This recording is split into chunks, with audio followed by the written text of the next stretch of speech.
How about you? I'm so good, and I'm so excited that you're here to join me for Confidence Conversations. I am thrilled too. I can't wait to chit chat and get into this whole confidence thing so that your listeners can walk away feeling confident.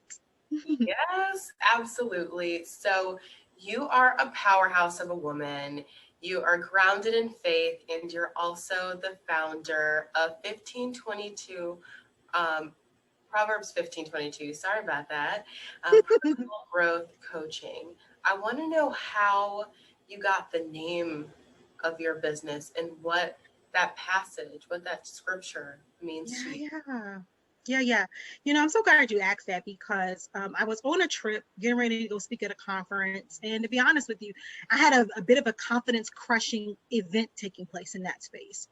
I started a business. I didn't have any money. Literally, I had a negative account on this flight. Didn't know how I was going to eat while I was there. And I brought my Bible with me and I said, okay, God, if this is a business you want me to run, you're going to have to tell me how to run it. Give me a name. Give me something so I know I'm not just being crazy with this. So I flipped through my Bible and it landed on Proverbs 15:22. And on the scripture has a lot of different interpretations, but for the most part, what it says is that without guidance, without wisdom and advisors, people's vision will perish. And it was such something that impressed upon me because a lot of my visions were impacted without the assistance of others. But I really thought about the fact that how could I let someone else's vision perish without at least helping, without giving some of my skills? I think it's the social worker in me. But that's Right. that's how Proverbs 15:22 came about. I love that story. And I know that your faith means so much to you, but also your background as a social worker is really impressive. So I want to hear the backstory. What was life like before going out on your own, before getting the calling to start your own company? I had so many different career paths I was exploring long before being a life and career strategist. From the age of 8 to my senior year of high school, I was going to be a mortician. Then something scratched that. I took a psychology course. So I went to undergrad and studied psychology for 4 years.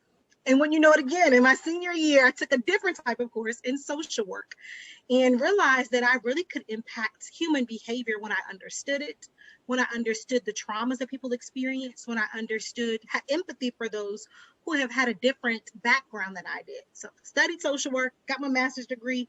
I'm now a clinical social worker. I've been sharing my gifts and talents with one particular company for over 11 years. And I kept having this pressing about it's time to prepare to do something different. And so when I decided to explore being a career strategist, I thought about, there's so many career coaches out there. Why am I different? The reason why I'm different is because I'm a mental health practitioner. I'm a mom. I've got melanin in my skin. So I understand that there's unique nuances to our careers that can really crush our confidence, really become a hurdle, those career curveballs to our success. So I'm excited about being able to help people with that. It's awesome. And I love that your work is so purpose driven. Now, let's take a step back here. I want to get into your client population because I know, especially as a woman, right, I've worked in corporate America, having those money conversations, those financial conversations can be difficult. So tell me a bit about how you help people initiate bargaining and negotiating for their worth. Such a great question. Well, first of all, I have the Canty career model of development, and it's got three major pillars. And so, quite often people will say, "Oh, you're a career coach. Let me send you my resume. I got an interview. Can you talk to me a little bit before an interview?" But so much preparation for that salary negotiation starts long before you do your resume. You must know what your superpower is. So when I begin to work with my clients, the three pillars I work with them are career path planning, resume and interview refinement, and reputation revitalization. And so when we first start working with each other, I do some assessments to figure out what's going on with them in terms of their talents. I help them discover their superpower. So by the time we get to the interview and salary negotiations, I recognize the unique toxic environments that come from some of those isms, sexism, nepotism, all those isms that happen in the play, and even ageism. that take place in the workspace. And so I help them to build up their confidence beforehand, before they do a resume, make a resume that matches all their superpowers, and then give them the tips and tricks to negotiate their salary, like always having a negotiation up your sleeve, knowing that you're worth it, knowing that your floor should not be their upper limit. So meaning that I should always have a higher expectation about my salary, because companies are in it for the dollars. And this is not a knock on companies, because I run a company, but I'm a frugal CEO. So I know a lot of CEOs want to know, how do I save the money? So you should always have a higher limit when you go in that conversation, because you're worth it. Yeah. And that's such an important point, right? Knowing that you're worth it and being able to ask for your worth. And that's such a huge part of confidence, is realizing not only that you're worth it, but that you can ask for more if you truly believe that, and really sitting with that. So I love that you hit on that point. But I want to know, what does confidence mean to you? Good question. Good question. So confidence means to me doing it afraid. I know that sounds kind of anti, because confidence sounds like I'm supposed to show up courageous. But the truth of the matter is, confidence for me is do it afraid. Do it even if you don't know everything that's going to happen. Do it without all the information that you need. Do it imperfect. Do it again. So if you trip and fall, do it again. So that's what confidence means to me. I think it means, again, just doing it without all that information, because a lot of times people feel like, okay, I'm not confident because I don't know. It has to be perfect. I have to know A through Z beforehand. But as an introvert, I have to do something afraid. I have to do something uncomfortable. As a millennial, I have to do it confidently that someone may have some ageism around what I do. Or as a woman, I have to do it and show up for myself in spite of. So I think confidence will be to do it in spite of.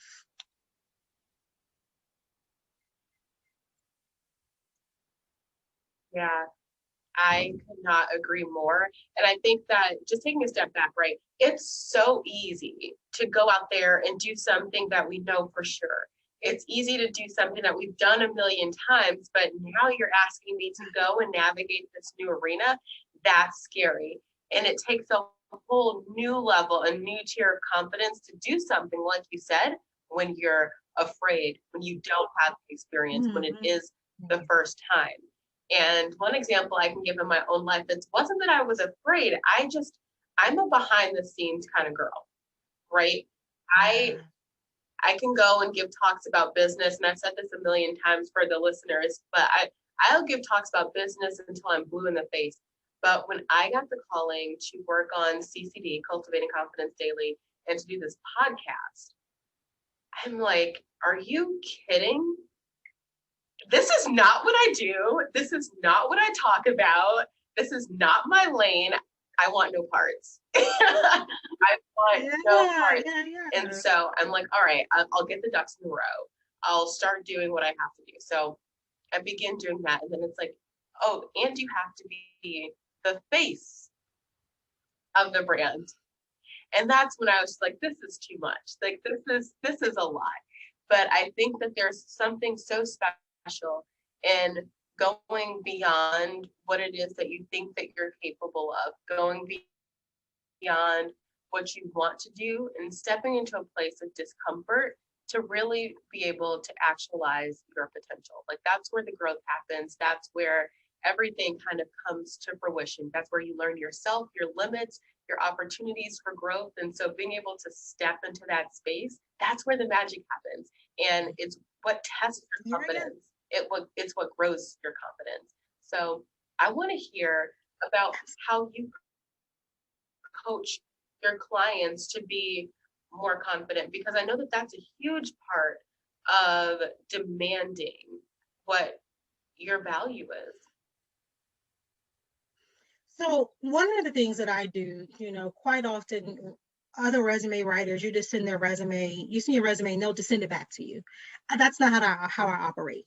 So one of the ways I build confidence is I like that one-on-one connection. I like to have a conversation with my clients.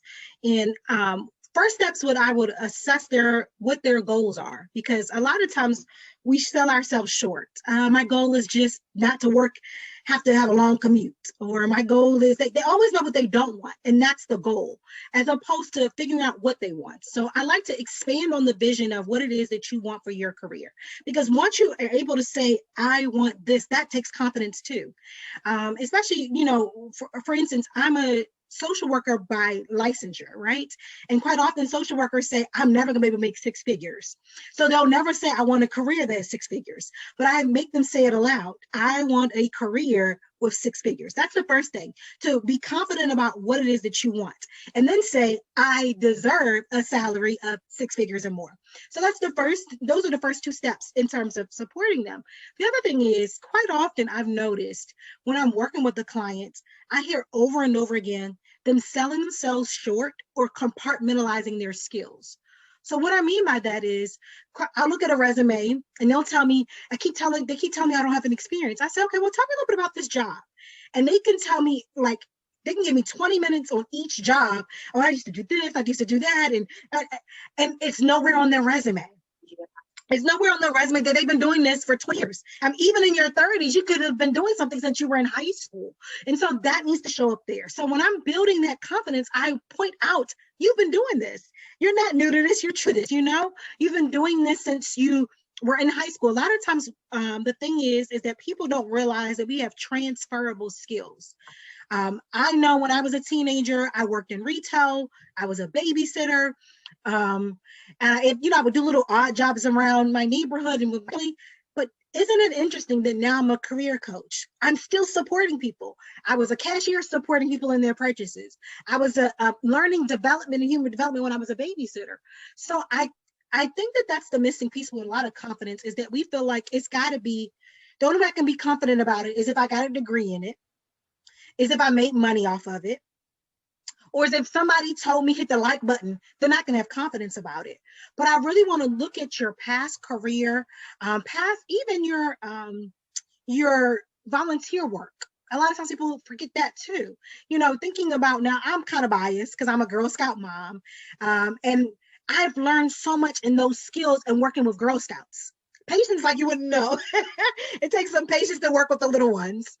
But don't discredit the things that you do outside of your work. Let me let you in on a little secret, you and your audience. The current position I'm in that I earned $30K more for was all based on my volunteer work.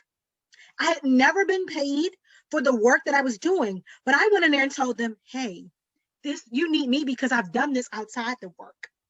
I didn't have to go in and tell them I didn't get paid for it or anything like that, but I really had the confidence because I realized I had those transferable skills. And I also highlight their transformational skills.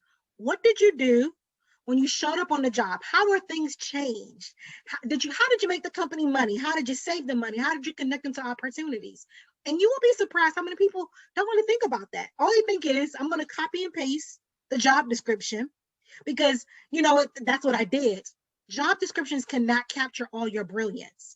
So when you're trying to build your confidence, determine your career confidence. You want to determine your superpowers. Make sure you sell it, market it, but always remember that your value is much greater than your salary. Yeah, that's a beautiful way to end that statement. Your value is so much more than your salary. And it's true. I think sometimes we get caught up in those numbers and what we see on the page, but if you're not at six figures, like you said, and you're wanting to build up to that six-figure salary, you're on the pathway to doing that. Like live within that. Like, let's talk about what you are doing. Let's talk about how great you are. And that's what's going to get you to where you want to be, because you're feeding yourself with those positive thoughts. It's impossible to keep going if all you're hearing all the time from yourself is negativity. So being able to do the work that you do, I know, is so inspiring to many. The other point that I love that you made is that a lot of times we are doing the work already and we don't even realize it. I did, so some of you know this, some don't, but I started my company, Fireside Insights, and we started off as a career and entrepreneurial blog. And so a lot of the things that we were writing about was like how to ace your interview, how to get a job, how to negotiate your salary. And out of that came, for a short stint of time, actually going through people and helping them write their resumes. And just like you said, it is incredible how many times we miss out on the things that we do every single day, or being able to sell ourselves. And the reason why that's so funny to me is because we can look at our coworkers and we can look at the people around us and say, oh, she does X, Y, and Z so well. They are really good at this and that. And we can't do it for ourselves. It's like, let's be an objective bystander here, and let's talk about ourselves like we are that amazing person, because guess what? You are. Yeah.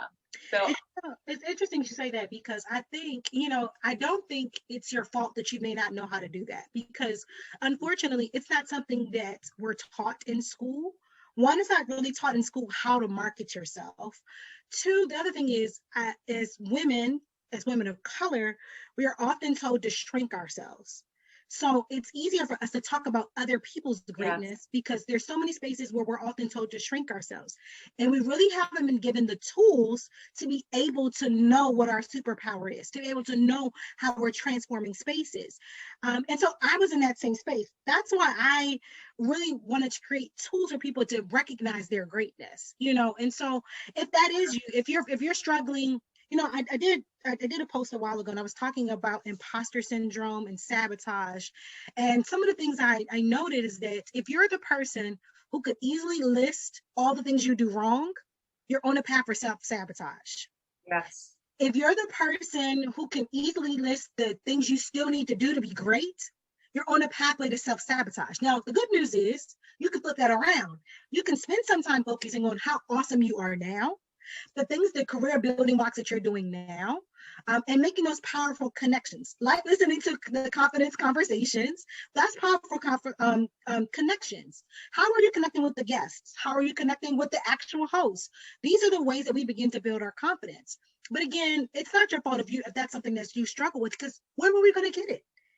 On social media where everyone else's life is better than ours, or, right. in the boardroom where we're told, yeah, you have a seat, but you need to sit over there in the corner. So I really get that that's challenging for people with melanin in their skin and people that are women. Yeah, it's such a huge problem, and it's good that we're being intentional. You as a life coach, me doing the kind of work that I'm doing, and there's so many of us who are just confidence cultivators in our field, because it's so true. Where are we going to get this?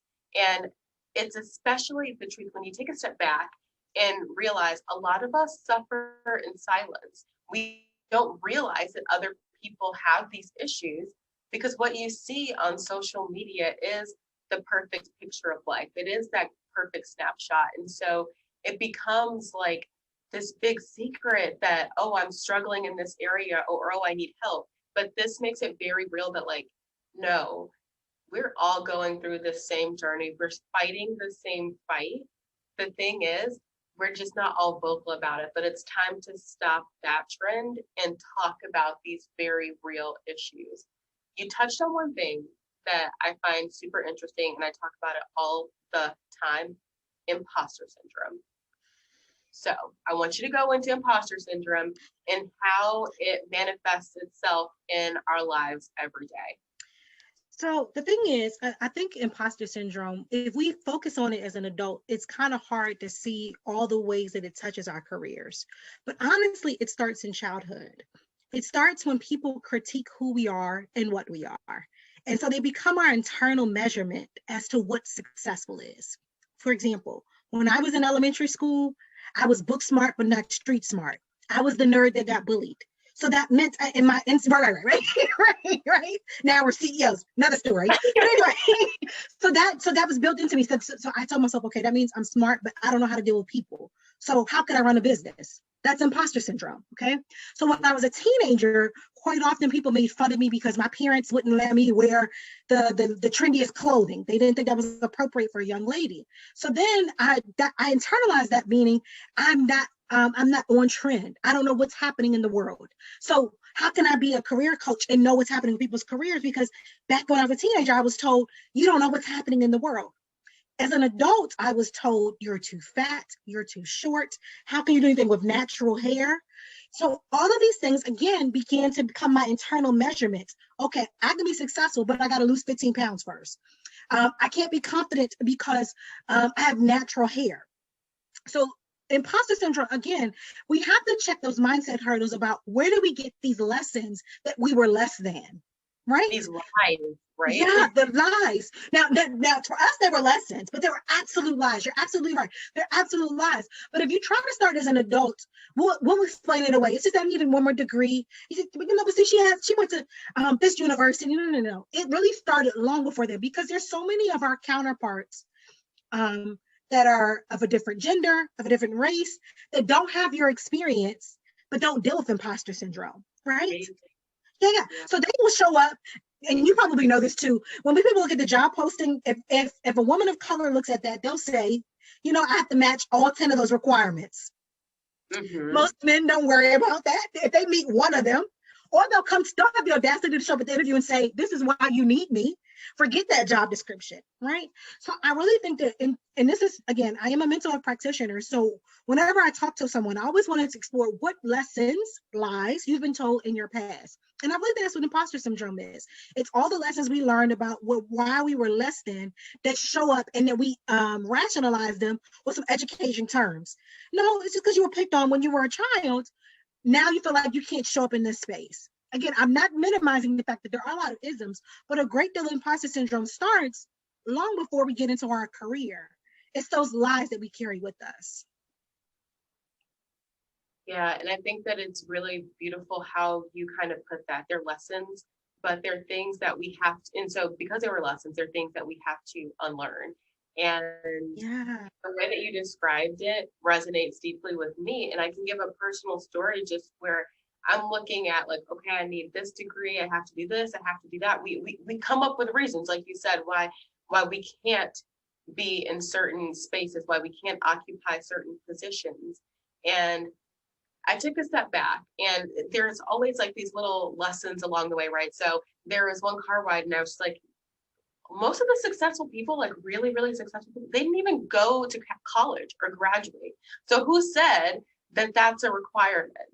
Or you look at the people who may be doing well at the same company as you, right? No one has the same exact background. The magic happens where everyone brings something different to the table.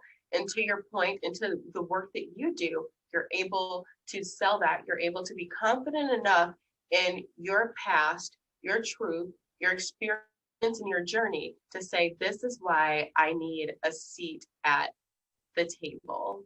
Absolutely. And again, remember, this is just some HR behind the scenes that a lot of people don't know, is that your job description that they send out is just a wish list. So they're hoping that you meet all those requirements. Listen, I pitched myself to do a workshop series. They were looking for a psychiatrist. I am not a psychiatrist. I cannot fill out a prescription for you. I am a mental health practitioner. I am a social worker. And I said, no, let me know what it is that you're looking for, and I can tell you how a social worker can do that, how a clinical social worker can do that. And even I had the imposter syndrome around being a career coach. I didn't go to school to be a career coach. Didn't need to. I've been doing career stuff since I was in high school. I've been supporting people. I helped my friends get jobs since I was in high school. And now I've got the mental health piece to help with that. Now, doesn't mean you don't want to stay, keep your skills refreshed and do whatever skills necessary, meaning practice and researching best practice, things like that. But stop discrediting yourself. That's at the heart of imposter syndrome, is how can I discredit myself today? How can I sabotage my own skills today? Yeah. And so the fact that we're bringing awareness to it now, I hope that you guys will listen and just really be mindful. That's the first key of breaking this vicious cycle, is being mindful of the words that you're saying to yourself out loud, but also the voice in your head. Be super mindful. When you have a negative thought, bring awareness to that thought. I want you to look and think about why it is that you have that thought. What's the origin?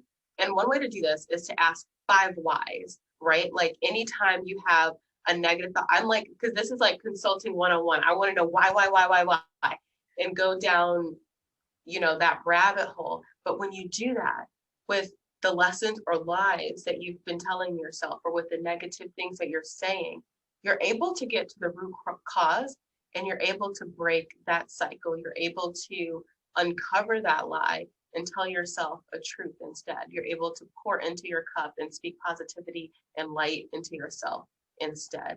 So, Jessica, I want to hear some of your favorite affirmations and things that you love to tell yourself to get motivated.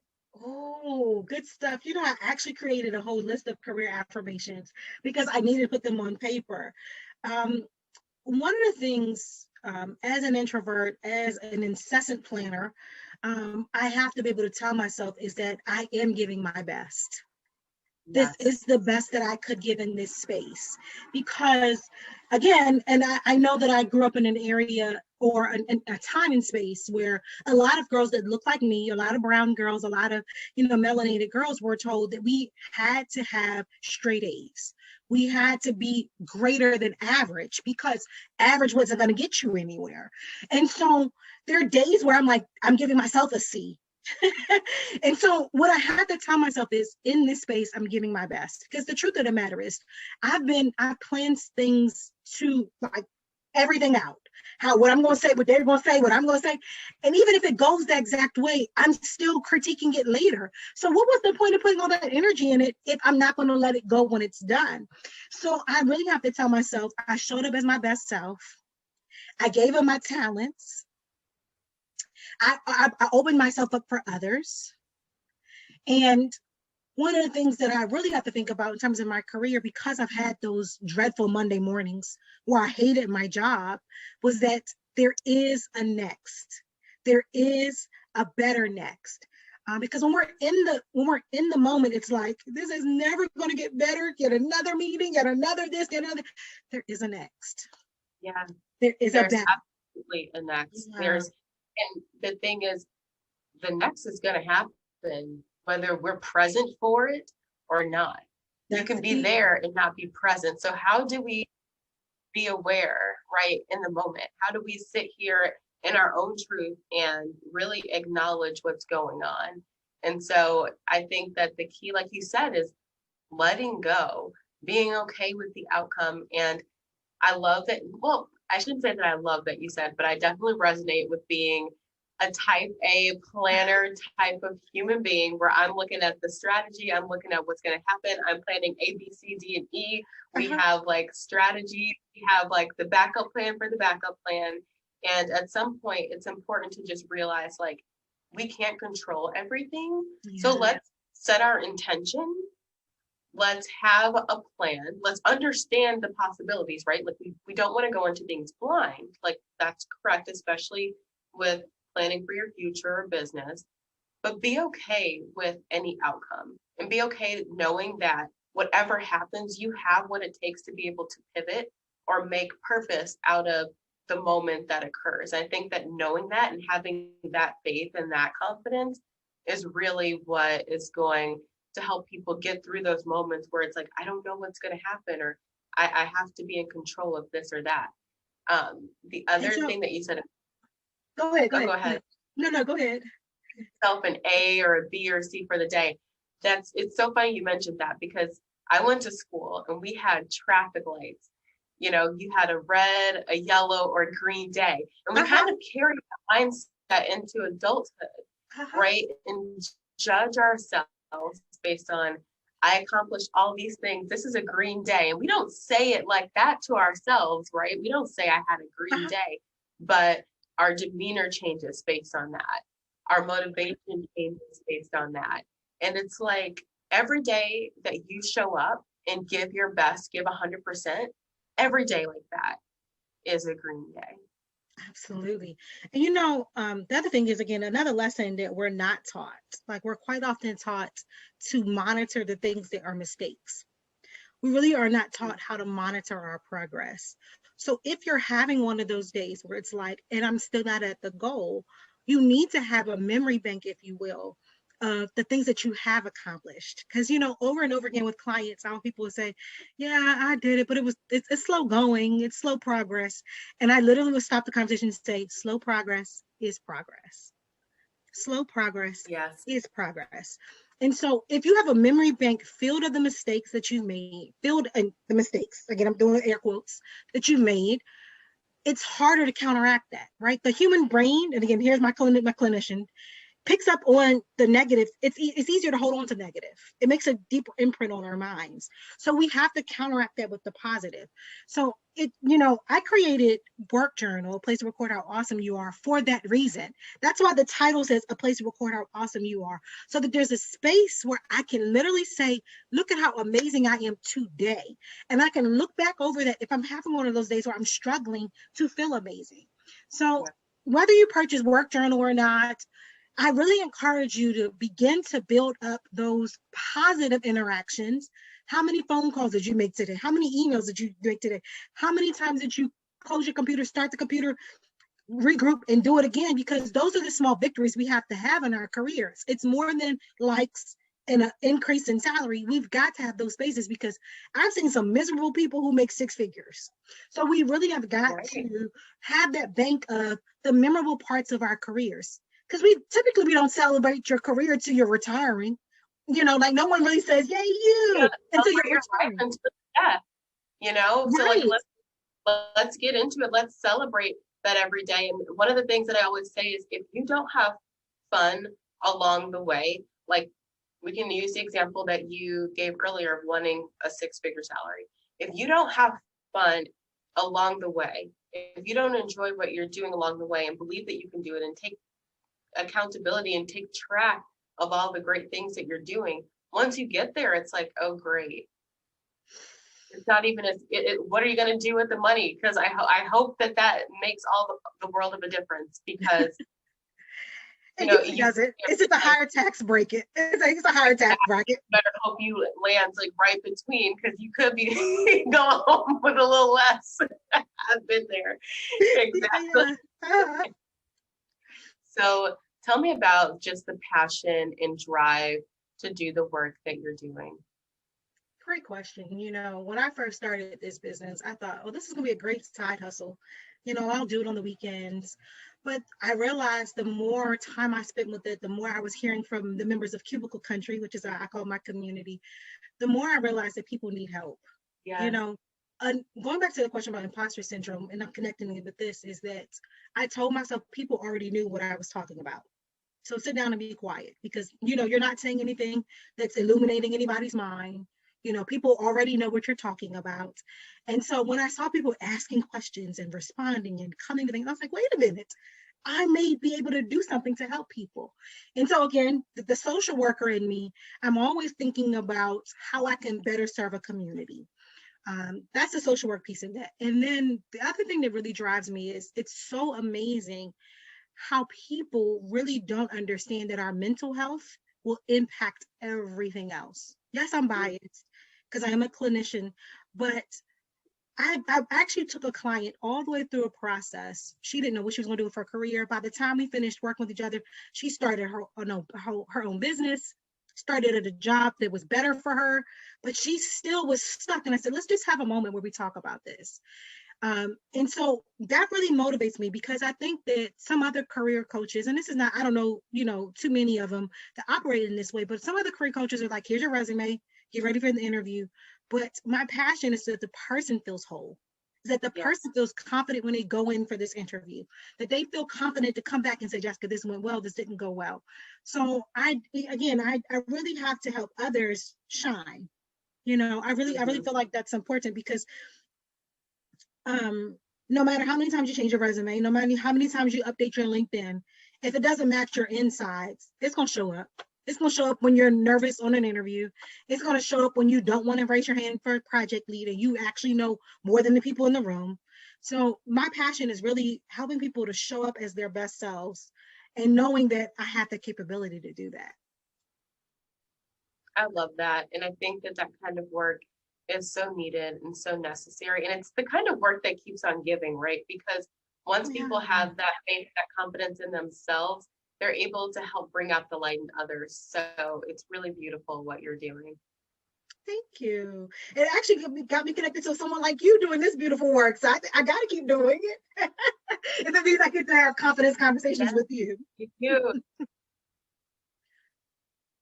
Yeah, and I think it's so funny that you bring up the point that we never know just how our work is going to impact another person. And that's why it's important to just do it, to just get started, right? You never know who needs to hear your message, who will benefit from the words that come out of your mouth.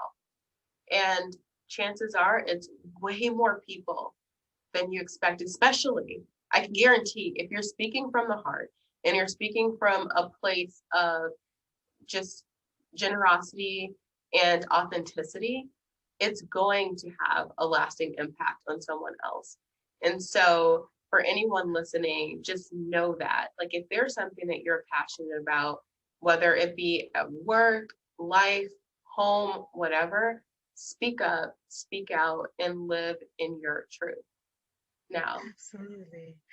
And you know what, just not to belabor the point, but I just want to share this with someone who may be listening. When I say do it in spite of not getting support. Do it in spite of your family and friends not being behind you. Do it in spite of your family and friends telling you you're crazy for doing it. That happened to me. You know, I was told that being a career coach, there's enough of them out there. But guess what? If you go to a grocery store right now, there's several different brands of toothpaste. There's several different brands of bread, several different brands of laundry detergent. Why? Because it's something unique for you as a purchaser, for you as an end user, that you like about this brand. why do you like? And so you and listen, and they're still coming out with awesome flavors, right? So you've got to understand that in spite of no one clapping for you, in spite of nobody showing up for your events, there's so many strangers that are out there that are ready to cheer you on. And so just know that. And I know that there's somebody listening that needs to hear that. That in spite of it also, when you don't have that cheerleader squad behind you, or someone that's doubting your skills, you have to show up as your best self and know that your unique brand is still needed in the market. Yeah. And just to feed off that point, because I think everyone who has seen success in their business can speak to that, right? You're going to hear people call you crazy. People say you can't do this. People tell you there's a million other ones that's dumb. Listen, I found that the voices get louder, right, when you're reaching the pinnacle of success. And that's how you know you're on to something. I'm like, so now I'm like, bring it on. Like, you just know how to filter it out. But honestly, silence and naysayers are two huge indicators, honey, that you are on the right pathway. Because a lot of times what you'll find is people support you when you're doing good, but not as good as me. So they'll support you in that. But watch out when it gets silent, and watch out when people start casting doubt onto you, because that means that they're scared and you're on the right path. So use that, all that negativity, as your fuel to your fire, because you got this. Absolutely. Absolutely. You said that so beautifully. Absolutely. Yeah. Jessica, you are inspiring people every day and helping them reach their goals. So I want to know, how do people reach out to you? How do we learn more about your services? Absolutely. So you can head over to jessicacanty.com. And on jessicacanty.com, you could book a free career consultation. What is going to happen on it? Because I know a lot of people get scared when they hear free, you know, what's really going to happen. On a 30-minute conversation, what's going to happen is three things. You're going to gain some insight on what's going on in your career. I'm going to diagnose what exactly is happening in your career, free of charge. I'm going to tell you exactly what your next best career move will be. Then I'm going to tell you exactly how to accomplish that. So those three things. There's nothing up my sleeve, you know, I'm not going to be that used car salesman, but when you walk away from that conversation, those three things are going to happen. Now, if you're a self-paced maven, if you're that person who's, you know, working while you're in the grocery store line, or, you know, between workouts, you're getting things done, then I still want you to go over to jessicacanty.com and pick up Work Journal, a place to record how awesome you are. Why? Because this is your travel size career coach. It's 12 months, 365 days of career curriculum. It's the exact curriculum that I use with my one-on-one paid clients that has seen them land raises and also start businesses. So regardless of what type of schedule you're on, jessicacanty.com will help you. Now, if you are on any other social media platform, So am I. Just look up Jessica Canty. I'm there. Instagram, Twitter. I'm even on TikTok. My 10-year-old helped me with TikTok. So I'm on there too.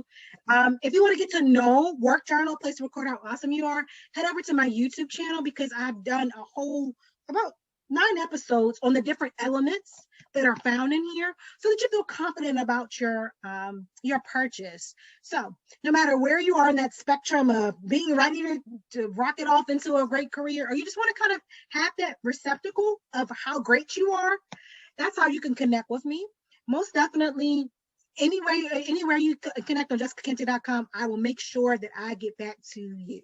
That is awesome. I love it. And I cannot wait to check out all of your resources.